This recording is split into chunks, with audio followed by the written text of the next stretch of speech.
हम करेंगे हर मजलूम की हिमायत। अस्सलामुअलैकुम, मैं हूँ हुरैन फातिमा और आप देख रहे हैं हिमायती न्यूज़ HD चैनल।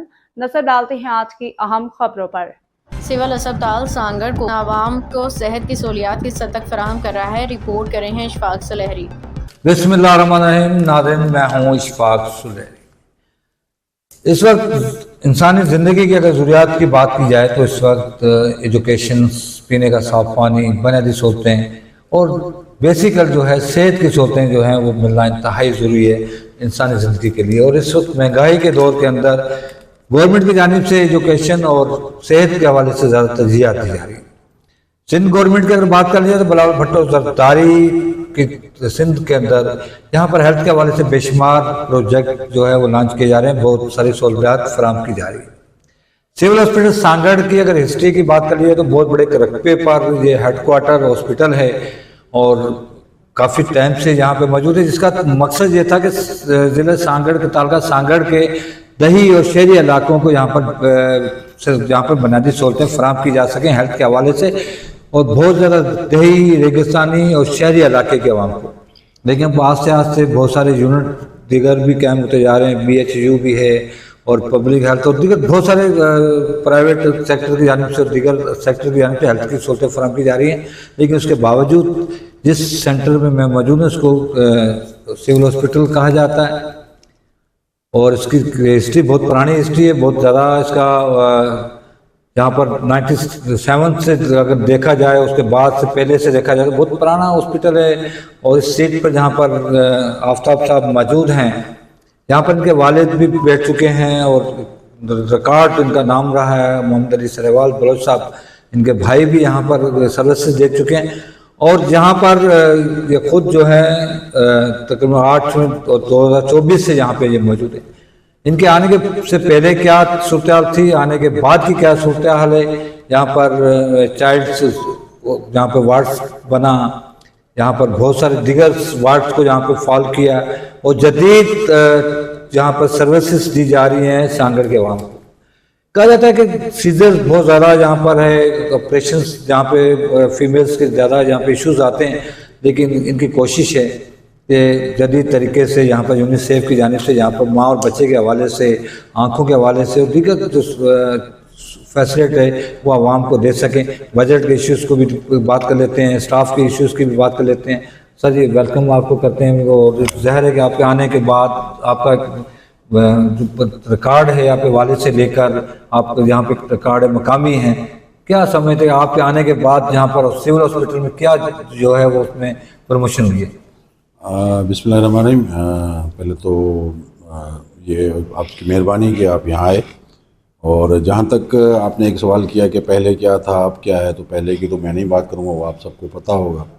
और मैं यहाँ पे जब आया तो मुझे एक सपोर्ट मिला दी शाजिया तमरी साहिबा का, MNA जो हल्का की MNA है, और वो उन्होंने मुझे फ्री हैंड दिया कि आपको काम करना है।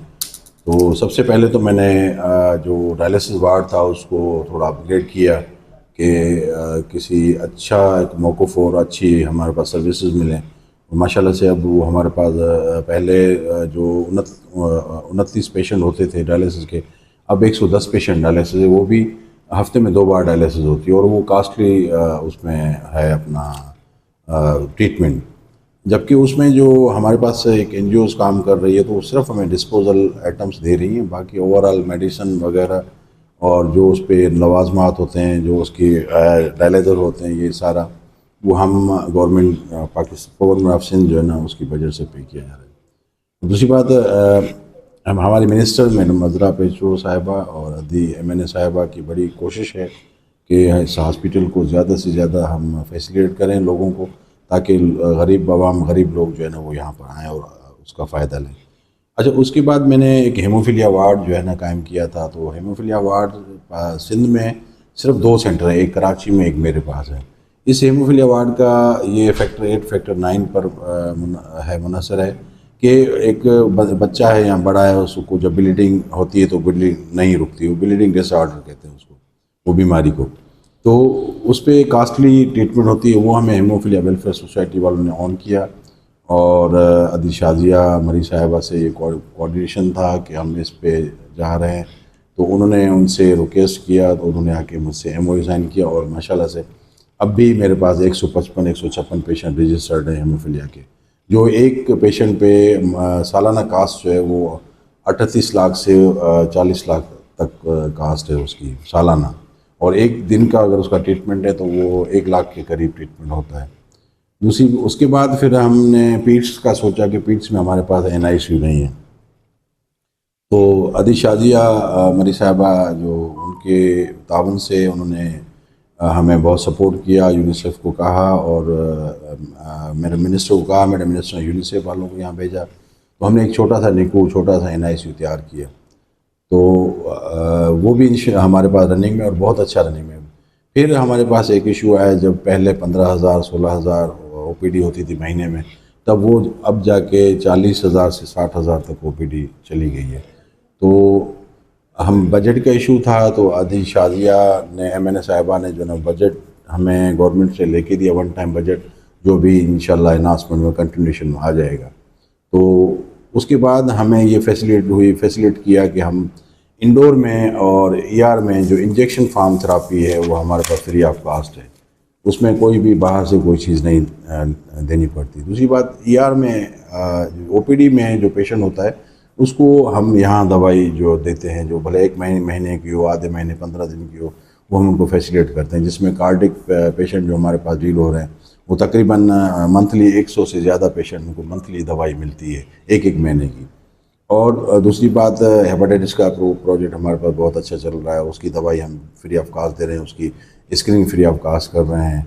एमरजेंसी में जो इवनिंग में पेशेंट आते हैं, ज़्यादा इवनिंग में हम स्टोर नहीं दे सकते, और ये कहीं भी एमरजेंसी में चले जाएँ, शाम के टाइम पे या रात के टाइम में जो OPD चलती है वो अंदर से दवाई सिर्फ हम इंजेक्शन फॉर्म में दे सकते हैं, तो वो भी हमने तकरीबन अवेलेबल कर ली है। और माशाल्लाह से अभी मेरे पास मैं समझता हूँ कि ज़ीरो इंजेक्शन थेरापी जो ना बाहर से आती है। कभी कोई आता होगा, कोई किसी ने लिख दिया होगा तो और बात है, मेरी बड़ी कोशिश ये होती है कि वहाँ पे ये जो है ना प्रैक्टिस चले कि वहाँ के अंदर की मेडिसिन हो। उसके बाद हम आए कि दिल का आर्जा बहुत बड़ा आर्जा था, तो उसमें काफ़ी पेचीदगियाँ थी। पिछले कई सालों से यहाँ के लोग जो है ना वो प्रॉपर ट्रीट नहीं होते थे दिल के आर्जे से, और कहीं कहीं रास्ते में डेथ हो जाती थी। फिर अदी शाजिया ने MNA साहिबा ने हम ये कोशिश की कि हम किसी तरीके से हम SICVD को ऑन करें। तो SICVD को तो ज़ाहिर है टाइम लगता है, लेकिन उससे पहले हमें एक चेस्ट पेन वार्ड मिल गया जो 24/7 काम करते हैं। उसमें कंसल्टेंट सारे कार्डियोलॉजिस्ट होते हैं, वो सारा स्टाफ SICVD नवाबशाह और हैदराबाद का यहाँ पे मौजूद होता है। वो जब पेशेंट अब आया, स्क्रीन हुआ, तो उसमें जब अगर हार्ट का कोई दिल का मसला है, आर्जा है, तो यहाँ से 40 मिनट की ड्राइव है, और ये ऑनलाइन पेशेंट होता है। जैसे पेशेंट वहाँ जाता है तो सीधा थिएटर में जाता है, तो उसको स्टेंट लगती है या फर्दर ट्रीटमेंट के लिए वो होता है। अच्छा, उसके बाद SICVD के हवाले से हमारी बहुत सी मीटिंग्स हुई हैं हाई लेवल पर, और अदी ने बड़ा सपोर्ट किया है। उनका विजन है कि सांगड़ में SICVD का यूनिट होना चाहिए, तो मैं समझता हूँ उसकी अप्रूवल आ चुकी है। थोड़े से फिनेंशियल इशू है, तो इंशाल्लाह मैं समझता हूँ कि साल में वो भी सारी चीज़ें हो जाएंगी, तो ये बजट आ रहा है उसमें। अच्छा, उसके बाद हमें जो है ना एक यूनिसेफ और नीड हुई हमें कि हम माँ और बच्चे की सेहत के हवाले से क्या कर सकते हैं। तो जब मेरी एक मीटिंग हुई MNA साहिबा से, तो उन्होंने उसी टाइम मैडम मिनिस्टर को कहा, और उन्होंने यूनिसेफ की टीम यहाँ भेजी। और बाखबर रहिए हर जगह हर वक्त, जानिए मुल्की और गैर मुल्की हालात व वाक़यात यकीन के साथ।